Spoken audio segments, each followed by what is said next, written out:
The New York Times, June 2nd, 1921.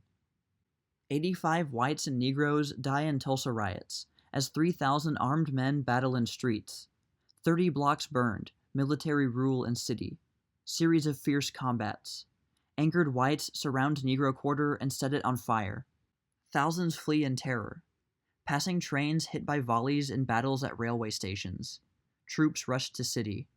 Governor comes to investigate. Arrest of Negro for attack on girl started trouble. Special to the New York Times. Tulsa, Oklahoma, June 1st. After 24 hours of one of the most disastrous race wars ever visited upon an American city, during which time 85 or more persons were killed, and the Negro quarter of Tulsa, comprising upward of 30 densely populated blocks, was wiped out by fire, the state militia had gained virtual control tonight, and the rioting seems to have come to an end. An official estimate early tonight was 85 dead, of whom it was said 25 might be whites and 60 Negroes. This followed a statement issued by Police Chief Daley saying that he believed the probable ultimate loss to be 175, and that many persons lost their lives in the fires.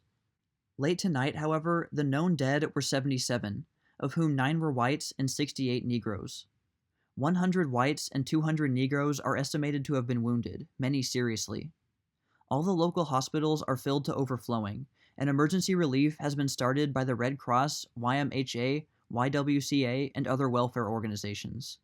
The entire Black Belt of Tulsa is now only a smoldering heap of blackened ruins. Hardly a Negro shanty is standing throughout an area that housed upward of 15,000 blacks. Domestic animals wandering among the wreckage give the only token of life over a desolate territory, extending from the Frisco Tracks to Sandpipe Hill on the north.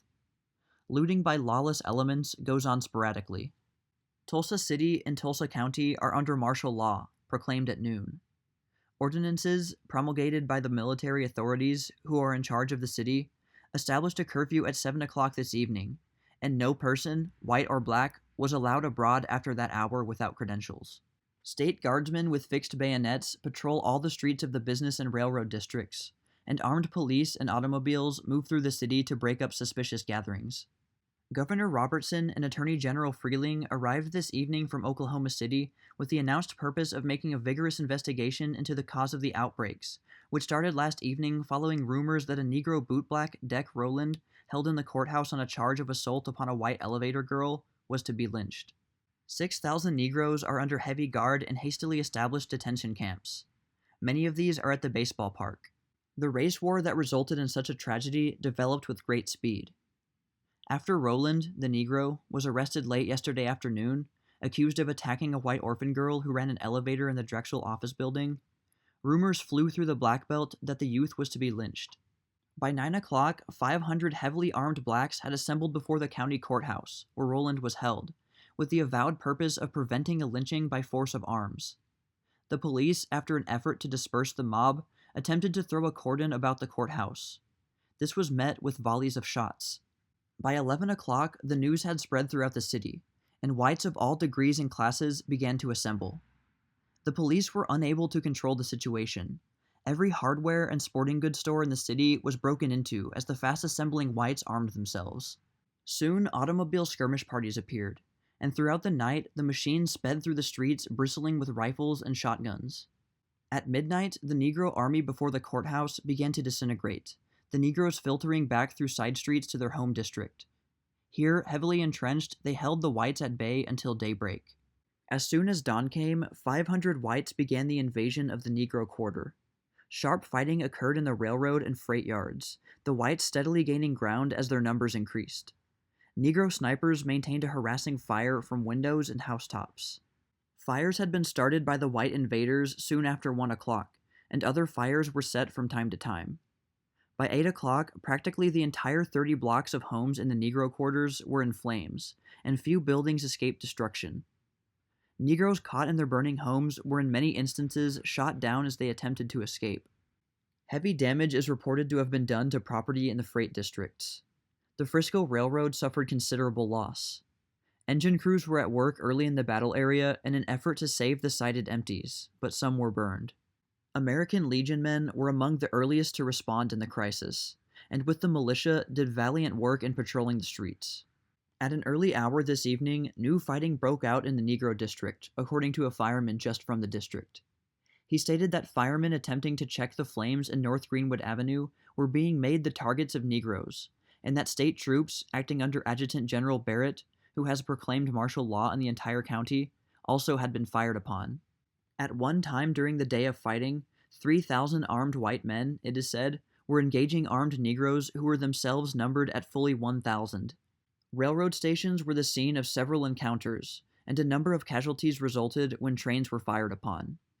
Women and children huddled together in the stations, seeking safety behind marble wainscoting. Of the 9 white men known to have been killed, 8 have been identified as follows: Barker, F.M., of Haviland, Kansas. Clyde, Homer S., 16, of Tulsa. Daggs, Walter, local manager of the Pierce Oil Corporation, formerly of Leroy, New York.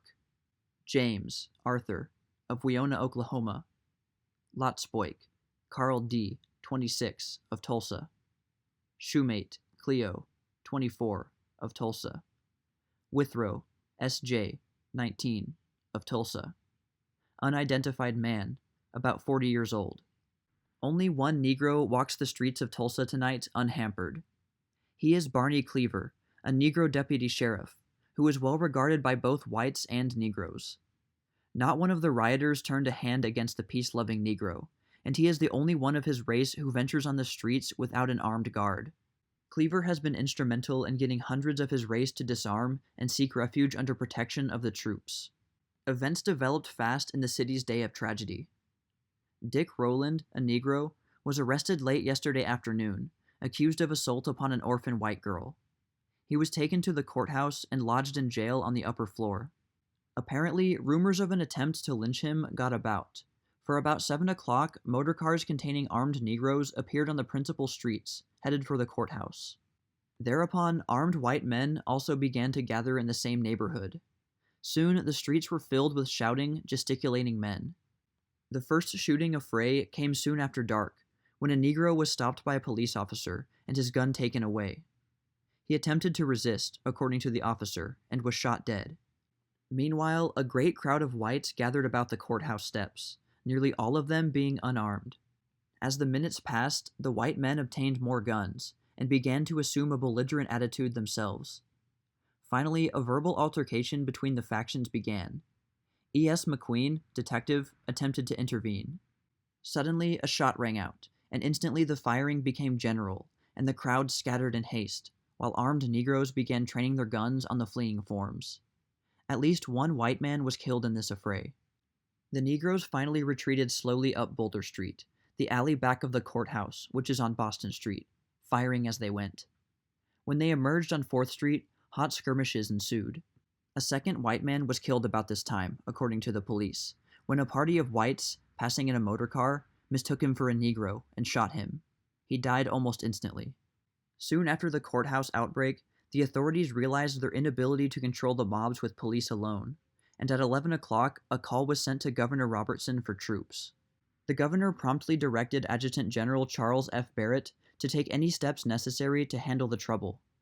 The Adjutant General ordered out 3 companies of guardsmen here, and sent instructions to commanding officers in several nearby towns to be prepared to rush men here on immediate notice. The local guardsmen were thrown about the courthouse to prevent the crowd from breaking through. The mob in this vicinity was finally dispersed early in the morning without any shooting. Rowland, the Negro prisoner, was spirited away from the jail early in the day by deputies from the office of Sheriff McCullough, who refused to divulge his whereabouts.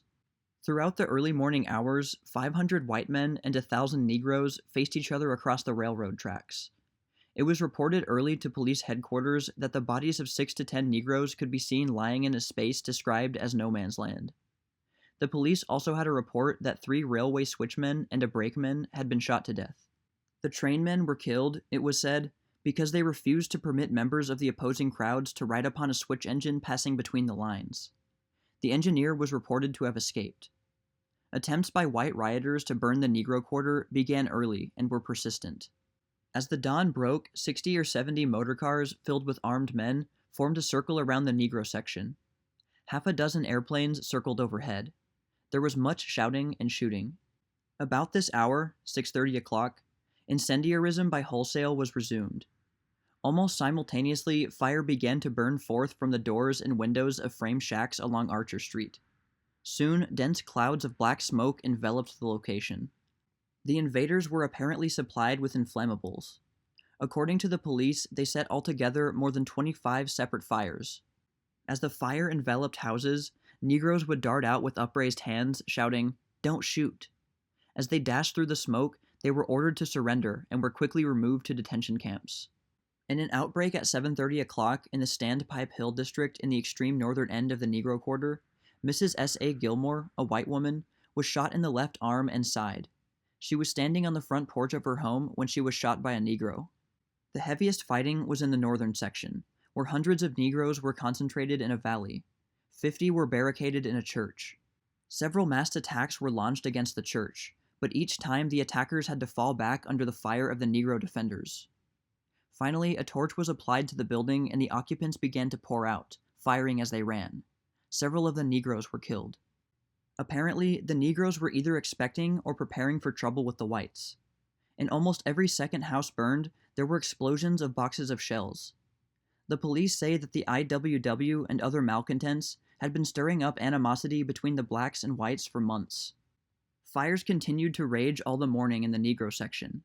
Up to noon, there has been 6 distinct engagements between whites and blacks since the first one at 1 o'clock last night. At noon, the fire department chief, speaking of the continued spread of flames, said, "We can't use the equipment we have, and for that reason we have not asked for more apparatus from other cities. It would mean a fireman's life to turn a stream of water on one of those Negro buildings.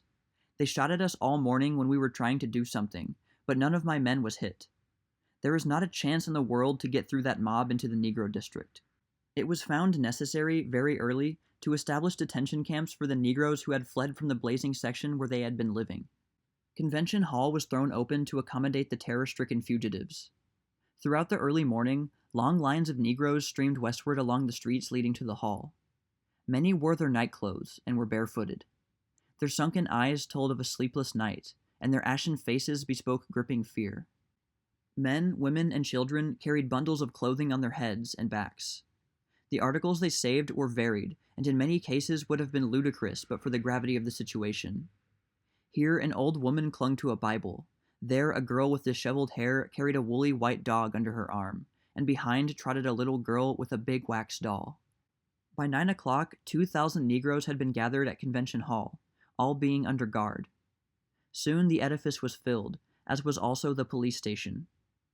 The rest of those gathered up as fugitives or combatants were taken to the baseball park.